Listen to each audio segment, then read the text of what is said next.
Ayan guys, yung ating video dito sa loob ng sa loob ng palengke ng Subic. Ayan. Ayan siya guys. Ito yung pinaka food court nila.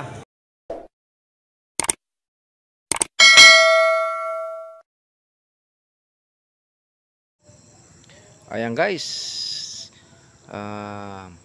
Ayan yung kung i-tour ko kayo dito sa loob ng palengke ng ulit ng Subic, kung saan ito yung food court nila. Tabi mismo ng ng mismong bilihan ng mga karne, mga isda, ganyan. Katabi lang nila, magkatalikod lang. Ayan, at makikita natin yung mga iba't ibang mga pagkain, merienda, ganyan. Ay makikita natin diyan sa sa bidyong ito. Ayan, napakasarap ng mga paninda nila. At matatakam ka sa kanilang mga nakalatag na mga pagkain. Mga merienda, lutong ulam, yan. At may mga nakaayos na lamesa dito sa kanilang food court. At dito ay komportable kang kakain sapagkat guys, mayroong bubong itong kanilang food court dito.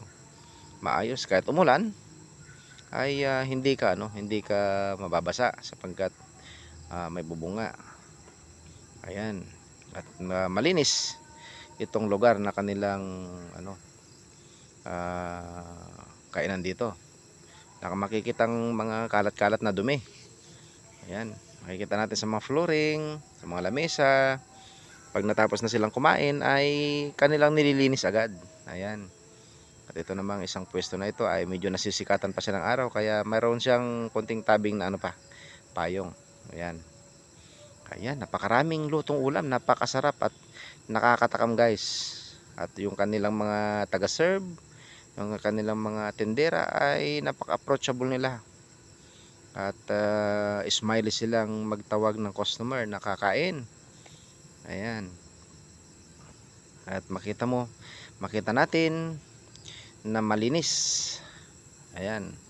Gaya ng sabi ko din sa itong huling vlog ko, ay malinis yung kanilang loob ng kanilang palengke. At hindi mo makikitaan ng anumang kalat-kalat na dumi dito sa kanilang kainan at saka dito sa loob ng kanilang palengke. Kaya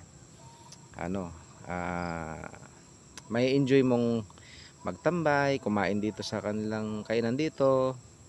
Yung mga lamesa ay malinis at nakaayos din kahit papaano. Meron mang hindi nakaayos pero madalang lang. Ayan. Napakasimple lang ng lugar pero ito nakakatakam bumili ng kanilang mga lutong ulam. Ayan. Kita nyo naman guys, napakaraming mapagpipilian. Dahil sa sobrang daming pagpipilian, baka hindi ka na makapamili.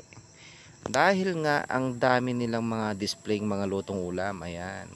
Bagamat sa oras na ito dahil maaga pa, ay hindi pa ganoon volume ang mga dumarating na kumakain. Ayan. Di gaya nung minsan na tayo napasyal dito ay napakaraming kumakain. At dito ay dahil sa maaga, konti pa lang. Ayan. At nakakatakam nga. Sobrang sarap ng kanilang lutong ulam. Ayan si ate order na ulam. Ayan, may mga bumibili. Ayan. At tayo sumisingit lamang upang makuha na natin ng video ang kanilang mga lutong ulam. Ayan guys, makikita nyo itong lugar ay maayos ang pagkakasit up ng kanilang mga kainan dito. Ayan hindi sila kalat-kalat kung saan pwesto ka pupunta para makakain lang, pero dito minsanan.